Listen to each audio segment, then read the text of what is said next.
What's up and welcome back to Cleats to Whistle podcast. I am Brad Valdez. I'm Dakota Waldridge. I'm Brandon Meredith. Listen, we're here at South Oldham, man, hanging out with the Dragons. And listen, we got the head ball coach, Cain Sams. Hey, friend of the podcast. Welcome back, man. Oh, thanks for having us, and thanks for coming on out here. I enjoy everything y'all do around the area and the state for football, and you're doing the good work, so I appreciate you. There you go. Thanks. Hey, let's knock this call to action out real quick. Make sure you comment, like, and subscribe to the YouTube channel.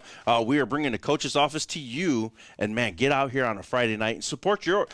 Hey, you don't got to even support who we got to. Just support your high school program and just show them some love. So that's what we're trying to bring the stories of these great leaders to life. So you guys really get to know them off the field. So that's what it's about too, as well, right, boys? For Yep. sure. Let's go. And there's nothing like high school football. Oh, what was it you said in the last one that Kentucky's we don't want it to be a basketball state too much longer. We kind of want to change the motto behind all that. Let's go. That's a football state too, baby. Don't forget about it. We're slowly turning out a bunch of high-level D1 kids. Yes. They are. This guy's got one of I them was right just now. getting ready to say. Hey, make sure you listen to those episodes.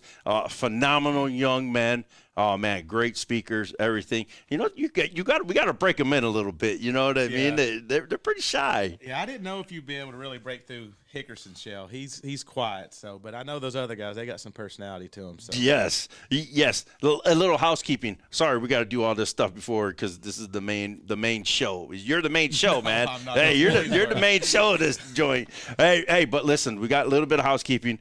We have a major announcement coming up next week, and actually we're going to Fern Creek. So hey, listen, this guy, he's going home. But we're gonna, in that episode, we're gonna have an announcement and basically gonna have the state of the program with Coach Abel over there. But in there, we're gonna have a major announcement, and this is just to thank you guys for supporting the podcast and just come out and have a good time with it. And it's gonna be a good time, boys. It is. Yes, it is. I can't wait to interview Abel. I can't wait. How are you gonna do that? I don't know. Because, I started as an assistant coach, but then the last couple of years, I was technically the assistant athletic director. So I'd always be like, man, I'm going to fire your ass. You lose this game on Friday. I said, I'm your boss now. I'm the captain. No, I'm your boss. So I don't know. It'll be fun. Yes, so make sure, next Tuesday, make sure you watch that episode. It will drop at 8 o'clock in the morning. Man, very excited. All right, man. Hey, we're going to jump into this podcast, you know what I mean? Give us a life update. What's going on with you? How you been? Doing good. Just teaching, coaching ball. Off-season program's off to a good start. We have our third max next week. So, I'm just knee-deep in getting ready for spring coming up and spring football and just off-season strength and program. So there you go. Do you have any fundraisers or anything that you want to announce right here on the pod? Yeah. So tomorrow we're going to roll out our lift-a-thon, and it's for next week's maxes. So there'll be links for donations for those that want to do it. I'll have to make sure whenever I post that on social media, I can try to tag you all on. Yes, that. tag us. Yeah, so that's and the boys have been working hard, and I mean they deserve positive reinforcement for their hard work, and that all goes straight to them. As you all know, as being within football, every fundraiser goes straight to those boys. It's obviously a good cause, and then we're going to have a golf scramble, I think unofficially in June 7th. That's the first Saturday of June. So if you all are golfers and y'all want to put together a Cleats to Whistle group, it's going to be through our boosters, but the football is going to be taking the lead in it this year. So we hope to get those 30-some teams filled, and it'd be a fun day. And more information should come the next couple of weeks. Heck So yeah. that's Tag us in it for sure. Yes. So, hey, June 7th, I will actually just put the date right here, too, as well, on the podcast. So, hey, the golf. Hey, We're slowly racking up these scramble invites. let's go, man. Hey, we love it, man. Hey, set up at the golf course. And That's kind of what we're doing. You pay $5, you move up to the ladies' tee. Yeah, we'll heckle you from there all day long. Yeah, we got to figure it out, man. But yes, this guy's a golfer. Have you been out yet? A couple times, not a whole lot. Couple times. So you're knocking the rust off. Yeah, I mean 2 1.5 20-month-olds I think next week. So golfing time is few between. Wife had a double ear infection and strep last weekend. One of the girls had strep. So, yeah, golfing kind of gets put on the back burner for during those times. Coach, you a golfer?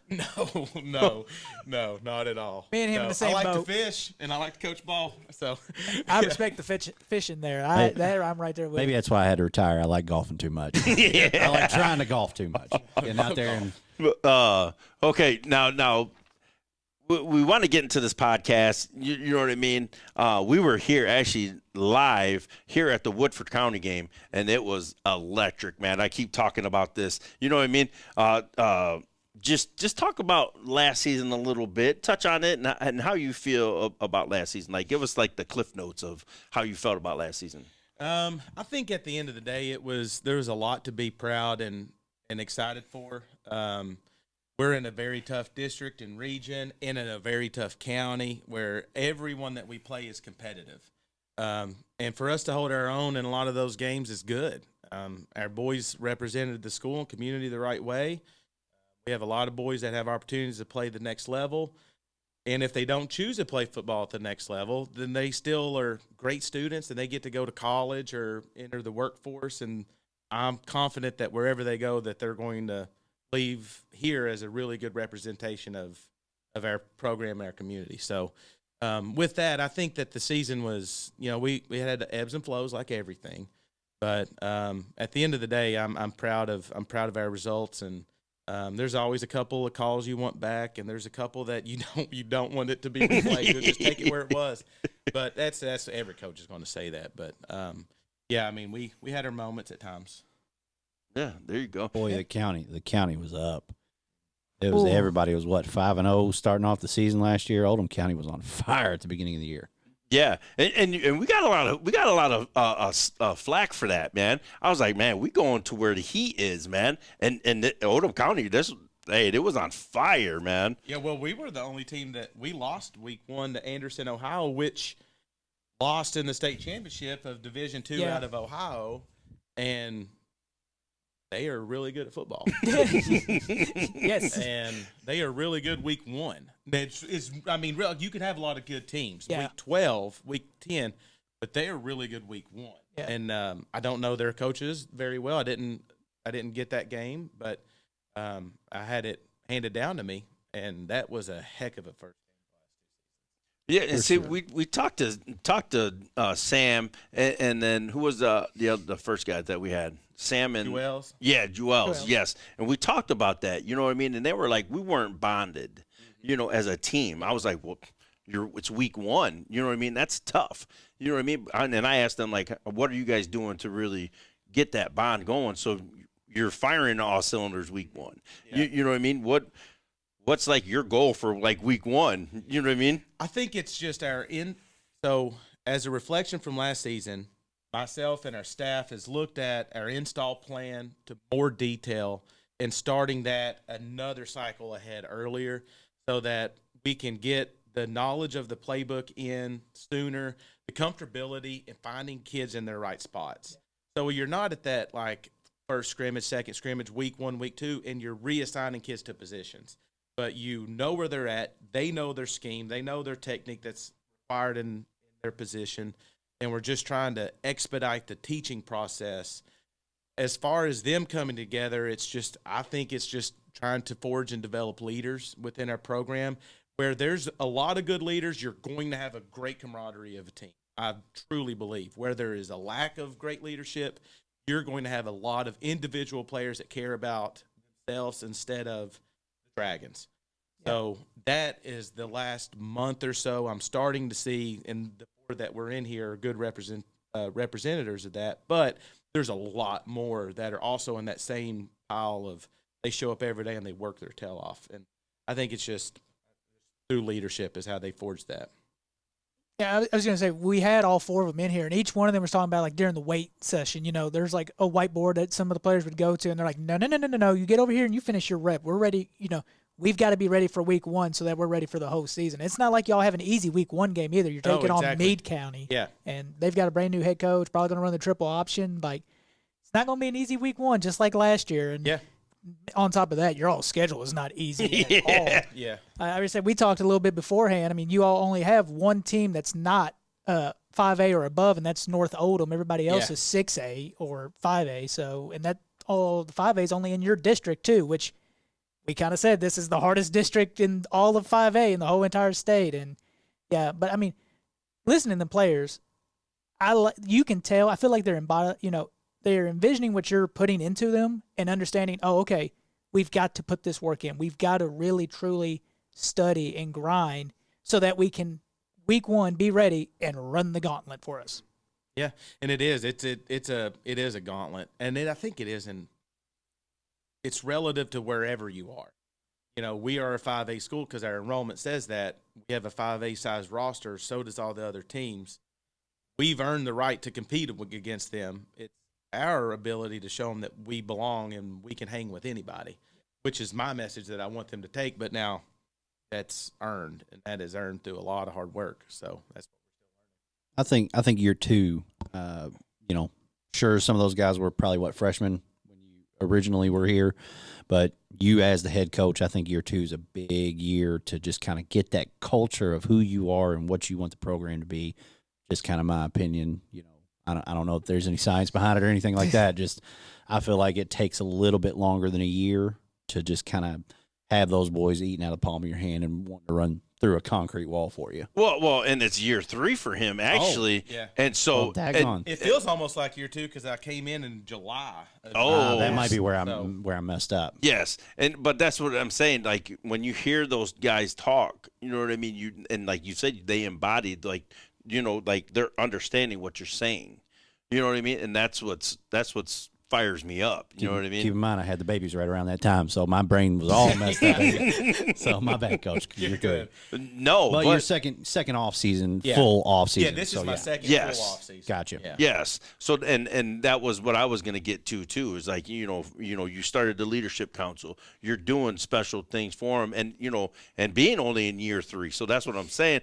Last year we came out here, you were just starting that. Mm-hmm. Yeah. So how is that progressing? The leadership council currently it's on a pause because I've been waiting for people to take that right, and that I want that to be the highest honor that you can earn as a South Oldham football player. Is I was on the leadership council for this season and this season, whichever they be, and they are only that's a role that is taken and earned, and it's an obvious to everyone in like the team mom. That person knows who the leadership is. As I've interviewed other coaches to come and be on our staff, I'll ask them, you tell me who are the leaders in this room.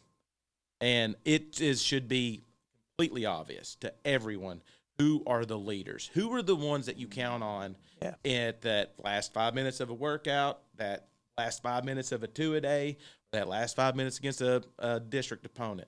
And I hold that title very, very close. So no one has earned it yet. That's kind of the high school equivalent, I guess, of getting the C on your jersey. And it would almost be, I envision is that I'm the one who manually will like sew that into their jersey. So if they are it is going to be earned, and everyone knows and is in full agreement that person is the one that I'm following. And so it's right now it's on a pause, and hopefully we'll keep it. We'll be competitive without it, but we get about 6 or 7 that just take that spot, then we'll be good. And I'm sorry, I just watched this episode when I was driving here, and I was really thinking about it is because, you know what I mean, you get that team driven, instead of coach driven, you know what I mean? We've all seen that. You know what I mean? If the players are the leaders of this team, you're going to go a little bit farther than if you're being coach led. Everybody's seen that Georgia clip. Yes. The linebacker's ripping his buddy, and then the next play, guy goes out and makes a huge play. Everybody's seen it. Yeah. Right. It's literally coaching fuel. Everybody loves it. Yeah, everybody is just juice. You know what I mean? And that's what I'm saying. It's just like you haven't found them one or two guys that really just step up. I want it to be a group. I don't want it to be a tandem. I want to get to 6 to 8. So until I feel like I've got a 6 or an 8, then it'll all be. Well, and I don't want to do 1 or 2 at a time because we'd have 2 from the previous season that were on leadership. And I feel like that's a lot of responsibility and a lot on just 2 against 80. So I'm trying to get have help them create a bit of a posse and a gang. So when one person says we're going to clean up, 5 or 6 will. When the 8 baddest dudes in the room see we're going to clean up, Everybody they're will. cleaning up. The coaches clean up. Everybody's cleaning up. It's the little things. Yeah. It's the little things that you're trying to. Yeah. Yeah. And it's an added motivation, especially in this part of the season, going through workouts. Everybody's kind of, how do I get through the day? How do I get through the day? But if you, hey, there's a chance for you to be out, at the coin toss, game 1. Like, here's what it is. Yeah. I like it. I like it, man. Oh yeah. I just, you know what I mean? Like coming back here, and we talked about the youth that you know what I mean, that you guys have. You guys are going to be young again. You know what I mean? You lost some seniors last year, but then, talk about that. Yeah, it is. It's a tough class to replace, and I think it was a great example of a class that had leaders. There was a lot of servant leaders and a lot of leaders in that group that just showed up and worked. They weren't the rah-rah, the grab you, but they just did the right things all the time. And there were a lot of really good high school football players on that group that wanted to have success, that you knew what you were going to get as a coach every day with them. And it's a tough bunch to replace. I mean, 4 linemen, quarterback, half the backfield, top receiver, some of our 4 out of our top 5 leading tacklers. So it's a lot to replace. I think we have a really good youth that is coming up, and their offseason has been really good. But, it's never – I mean, graduation's hard. You have so many good moments with those kids. So it's seeing them out is tough. But, man, they were the perfect class to show what leadership is. I love it. And now we have the Dog Button Award, and I don't think we only showed love to one South Oldham Dragon, I think. Yeah, and there was only one person in the group that decided to do that too. Yes. So Me. yeah. You know what I mean? Well, and then, go ahead. I'm pretty sure he had to be on this leadership squad. Julian Miles. He was as a junior when he didn't play a snap. Ooh. Yeah. So whenever I came in, it was in July. He was one of the first ones, as I asked every coach, players, who were the leaders on the team. He was on everyone's ballot, if you will. So he was on the first leadership council. He hurts his shoulder, I think in like AAU basketball, and he had surgery and missed his entire junior year. And he was at every game, every practice. He was serving meals. He never missed anything. And then basketball took off for him. He recovered and was able to have a good year and started getting some interest in scholarships in basketball. Didn't think he was going to play. And he worked out with us some in the offseason when he could, and a little bit in the summer. So, I mean, he was familiar. But basketball was still number 1 to him, and I knew that. But I knew before dead period that he wouldn't be coming back. And it was after one of our scrimmages, he had called me on Saturday morning and was like, I can't watch my brothers anymore do this. I want to come back out. And I was like, you can't be on the leadership council. He said, I just have to be there with them. So he came out. That's still a dog. He saw his brothers. He's like, I still got to be with them. I don't care if I'm not on the council. That's definitely dog worthy. I didn't even know about that. Man, woo. That is, man. We might have to look into getting like little trophies or something. Send them out. Yeah. Dog of the week.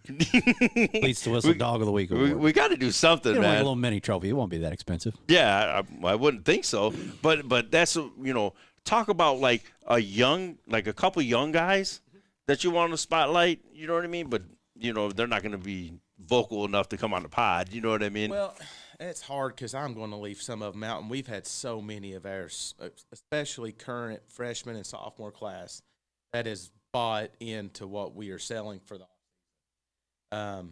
I'm just going to start with some of the bigs. Jackson Lanham has worked his tail off. Nolan Jett, Silas Kennedy, Dalen Dixon. Those are all linemen that are going to be playing a lot. Dylan Lafferty. The next class down is Colin Ford and Liam Wilder. Are all young names that didn't play a lot of varsity, so I think they should find their way onto the field and be more than role players. They should be Friday ball players, sophomores. There's been a lot of those younger guys that have just keep showing up and they keep working their tail off. I hate to leave a lot of there's a lot of others, but those are some of the forefront of my mind that I've They're- been especially impressed. You love putting people on the spot. Dude, I love it. It's because you know what I mean. I want them to tell us who are the dogs are also as well. You know what I mean? Because we want to know, like, okay, who's up and coming. We're gonna save the roster and be it circle their name, and then in 2 years maybe they'll be on the pod. You know what I mean? You know, now we know, like the dog button worthy guys. You know what I mean? We just had a couple of them on here. You know what I mean? 2 are going to work their way up and see what they're going to do. But who would be your dog button worthy guy? I can only refer to it to the off season. There's a lot of guys that I would only be able to go back on what they did last season. Mm-hmm. Yeah. And the 4 that you met with, they had good junior years. They did. They were very competitive. Sam earned the scholarships, and so they had good years. But we're going to see a much improved, better version of those 4. And I mean, for just the off season from January 4th until today, Jewels, who you spoke with, has worked his tail off. Last off season, he was in his first month of rehab to his shoulder. So, I didn't get a full off season with him last year, and he is taking advantage of it completely, as are these other guys. And there's a long list, but I mean, he has definitely stood out to me as he's wanting, without ever telling me, he's wanting that leadership role. He is taking control of his groups in the weight room. He out of those 4, he's done really, really well this offseason. There we go. Yeah. And he kind of gave that vibe, huh? Yeah, no, he definitely did. Like, he was talking about, because he's like, it took a little bit of a toll on him to be out during the off season when everybody else was working.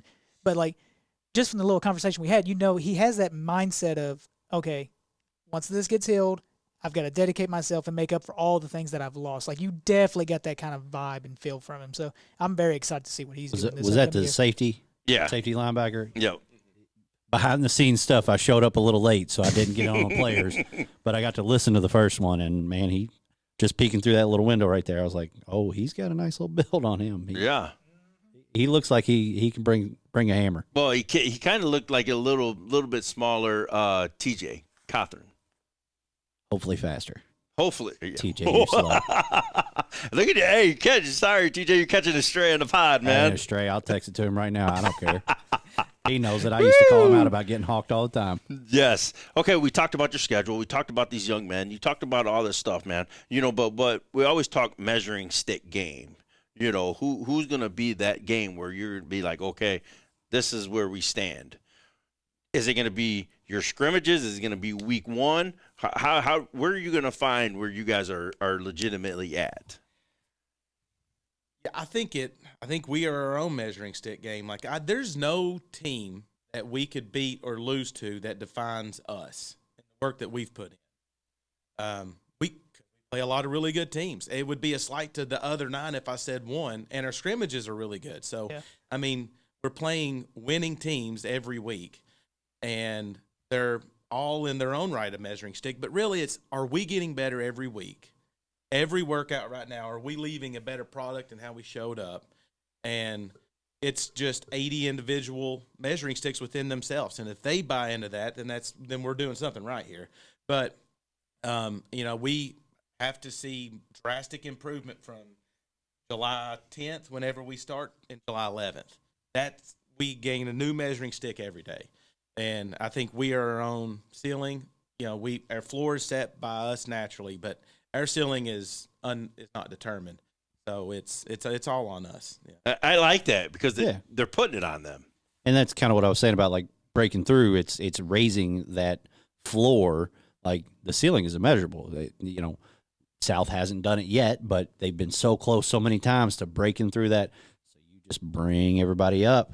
Like, hey, this is our standard now. Now this year, this is our standard. Like that's just kind of how I view things. Like get the standard up to where you want it to be, and good things happen. Good things happen, man. I love it. You got any questions?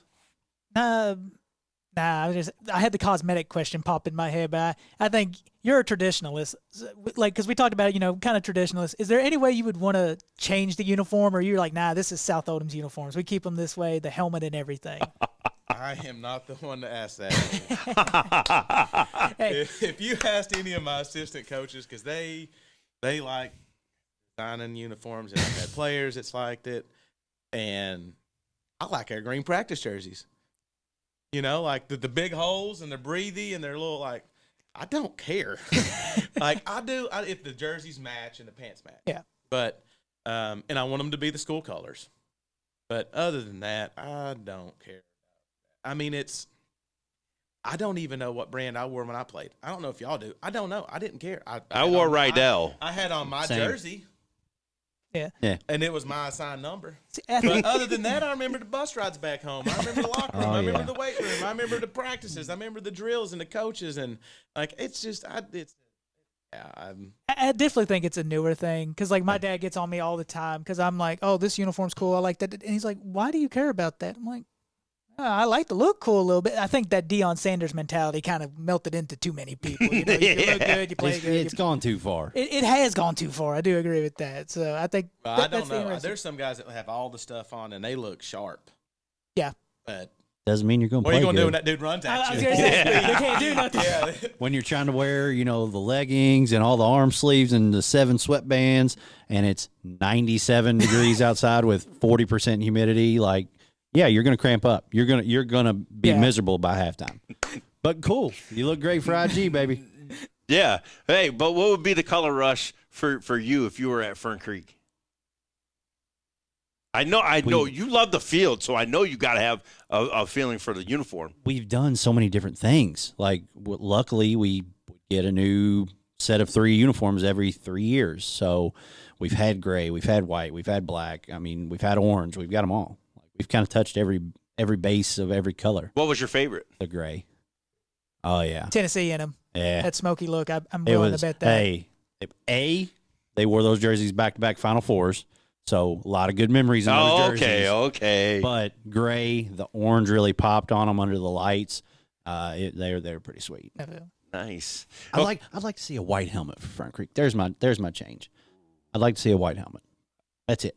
And meanwhile, I just love him. He's like, I don't care. I want to play the game. What are you talking about? I think the guys that look cool are the guys that execute their job really well. There you go. They make that big tackle and everyone gets all fired up about. Like, Might that have guy looks cool. Does anyone like? might have a taped wrist. That's about it. I don't know. Hey, I respect But it. I do acknowledge that it does serve as motivation. It is a reward, for the boys. They want to feel good. And if I'm selling it that we belong, we have to eat well before the games. We have to travel well before the games. We have to look well during the games. Like if you want, if you want to mimic someone that has everything, you want to be that person, you kind of have to start. It starts with work, but I understand where the boys are. Yeah. They were all fired up for that question too. What'd they say? They were like all black, all white. That was they were like white helmet, white. See, again. They didn't mention anything about green or nothing. Hey, nothing wrong with that green helmet with the white stripe and the block S. I mean, that is. And I told him, because to me, South Oldham is a very traditional school when it comes to their uniforms. They've had the same thing since I was playing. I'm going to say, for me, like that block S I have seen my whole entire life. Like, I know nothing else for South Oldham, but I just know the younger guys, everyone wants a little bit more different for some reason. But I'm going to say, I would put South Oldham's uniforms kind of like that Alabama territory, where it's kind of like, oh, it's South Oldham. How do you know? That block S on the side and the white stripe down the middle. Already know who that is. Yeah. Don't change a good thing. Yeah. Exactly. Phenomenal episode, Cain. We appreciate you. Hey, we enjoyed the hospitality, man. And this is what it is for you, our community, to get to know these guys off the sideline and really get to know their personality. And man, they're just good dudes, man. We're just, you know what I mean? They're just human. You're human just like us. You know what I mean? So it's just. Hey, I had a 45-minute podcast with him out there when you all were interviewing that second. I know. What was the spicy question you asked him? I didn't really. I kind of gave him a little bit of, North Bullet just because he was there for just the 1 year. But, I mean, I totally get it. My one spicy question would probably be, obviously people know Jamie Reed's back coaching.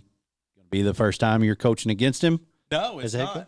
Okay, well, then never mind that. No, I was at Oldham County as an assistant before I came here as an assistant. Yeah. So Okay. So I've see, already coached against them before. I was just curious as like the head coach, now you're the head coach coaching against the guy who was your head coach. I what your feelings that's a were. little bit different where I'm the head coach now. Yeah. So like, what are you looking forward to? I think a lot of him. I mean, I was here under him for 5 years, and he's a good coach. I learned a lot, and a lot of the program that's been built and established, a lot of my motivation to wanting to come back was to service his legacy that I left here for 12 years. He worked really hard for 12 years. They didn't win a game the year before he got here. He never had a losing season. And I was a part of the 5 years towards the end of it. And we had a lot of good competitive teams, and we did things the right way. Oldham County got a really good coach in him. I know that. And I think our county is very good. So, I mean, if you like high school football, then there's a county that's probably going to have a home game in the fall. You're going to see good ball. Yeah. And it's just a good opportunity as a coach to have a competitive team, to coach against other teams that are good and competitive, and you all get to just go at it. I mean, that's why we do this. It's fun. I mean, get to watch the boys compete, and so I mean, I have nothing. I think it's it's good for him. It's good for Oldham County. He's a good coach. He deserves to be coaching kids. Those kids on their roster are getting a really good mentor and coach, and they're going to be better products of young men because of it. So, I mean, it's almost a disservice if he doesn't get to. Yeah. So I'm very happy for him. He's one of the good ones, man. He's one of those guys you got to follow. As soon as you start coaching, I got to go follow him on X, Twitter or whatever. He's a good dude. Loves ball. Yeah. Yeah. And that's what it is. Our community getting to know these great leaders of young men. And man, thank you for the hospitality. Yes. 4 great young men that we spotlighted today. But like we always say, everyone has a story. We're here for them to tell it. Plates to Whistle podcast.